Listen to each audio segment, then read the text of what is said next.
Evangelio de nuestro Señor Jesucristo, según San Marcos, capítulo 3, versículos del 20 al 30. Subtítulo: El pecado contra el Espíritu Santo. Volvió a casa, y la muchedumbre se juntó nuevamente allí, de suerte que ni siquiera podían comer pan. Al oírlo, los suyos salieron para apoderarse de él, porque decían: ha perdido el juicio. Pero los escribas venidos de Jerusalén decían: tiene a Beelzebul, y por el jefe de los demonios expulsa a los demonios. Mas él los llamó y les dijo en parábolas: ¿cómo puede Satanás expulsar a Satanás? Y si dentro de un reino hay divisiones, ese reino no puede sostenerse. Y si hay divisiones dentro de una casa, esa casa no podrá subsistir. Si pues Satanás se levanta contra sí mismo y se divide, no puede subsistir, y llegó su fin. Porque nadie puede entrar en la casa del hombre fuerte y quitarle sus bienes, si primero no ata al fuerte, y sólo entonces sí saqueará su casa. En verdad os digo, todos los pecados serán perdonados a los hombres, y cuantas blasfemias dijeren. Pero quien blasfemare contra el Espíritu Santo no tendrá jamás perdón, y es reo de eterno pecado, porque decían: tiene espíritu inmundo. Palabra del Señor. Comentarios. En el versículo 21 dice: al oírlo los suyos salieron para apoderarse de él, porque decían: ha perdido el juicio.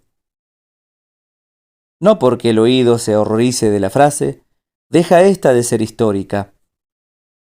La incomprensión de los parientes de Jesús, confirmada en Juan 7:5, es una advertencia para los que hemos de ser sus discípulos, pues Él nos anunció que correríamos igual suerte. En Lucas 14:26 leemos: si alguno viene a mí y no odia a su padre, a su madre, a su mujer, a sus hijos, a sus hermanos y a sus hermanas, y aún también a su propia vida, no puede ser discípulo mío. Palabra del Señor. Esto quiere decir simplemente que en el orden de los valores, Jesús ocupa el primer lugar, aún frente a los padres.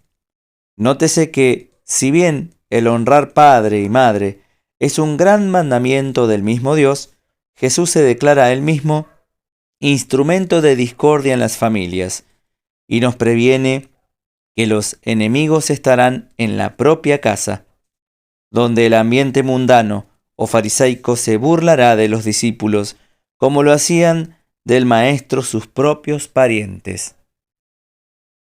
En Juan 7:5 dice: efectivamente, ni sus mismos hermanos creían en él.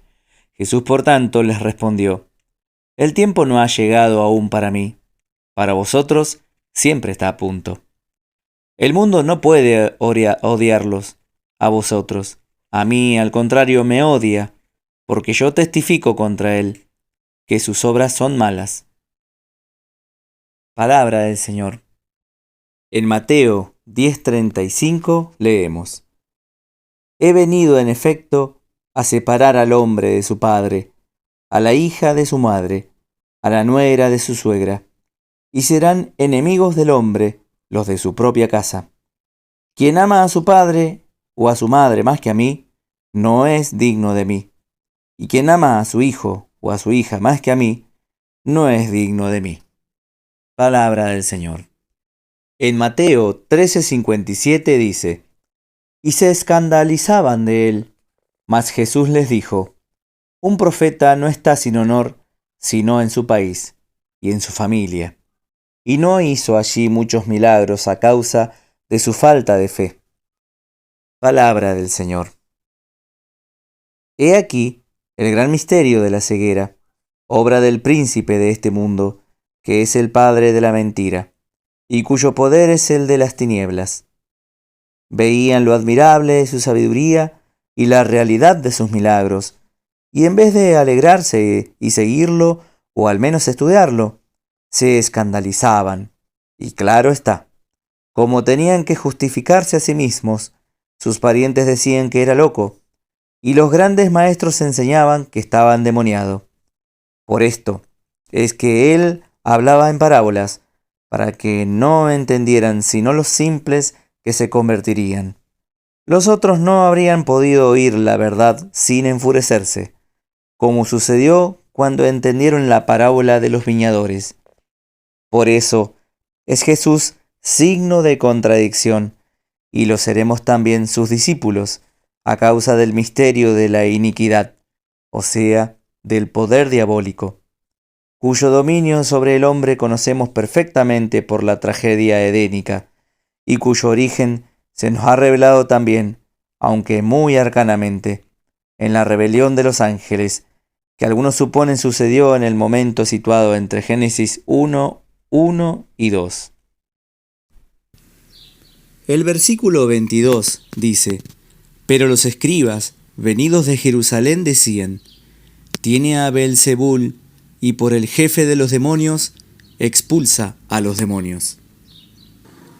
En Mateo 10:25, el Señor nos dice: Basta al discípulo ser como su maestro, y al siervo ser como su amo. Si al dueño de casa llamaron Beelzebul, ¿cuánto más a los de su casa?